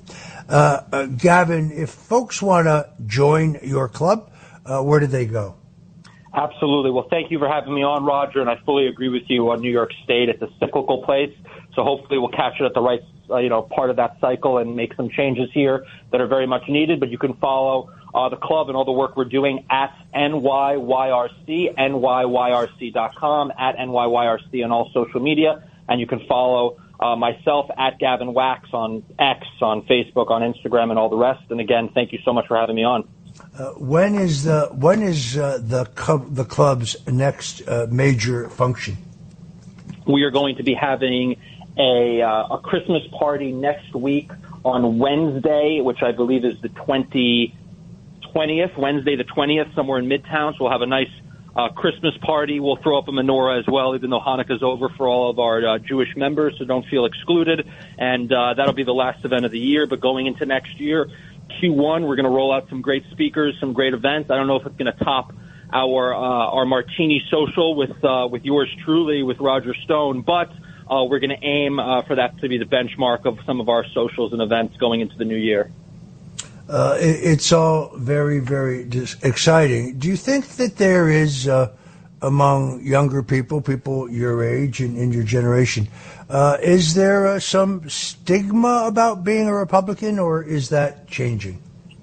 I think it's changing. I think the youth are, inherently, anti-establishment, and they're sort of counter-orthodox. So, maybe in the 1950s, 1960s, to be a rebel was to, rail against the conservative establishment of the time. And now, the establishment and the media and academia and everything is thoroughly leftist. So, what we're seeing, particularly from the younger generation, younger than millennials, even the Zoomers, they're growing up as kind of a lost generation, lost spiritually, lost economically. Well, I really missed being at your gala, but what I particularly missed was not being able to get a Stone Burger at the Beach Cafe, a tradition post-gala, perhaps next year. I want to thank our friend Gavin Wax, chairman of the New York Young Republican Club, and I want to remind everybody to please stay tuned for Joe Piscopo with Sundays with Sinatra.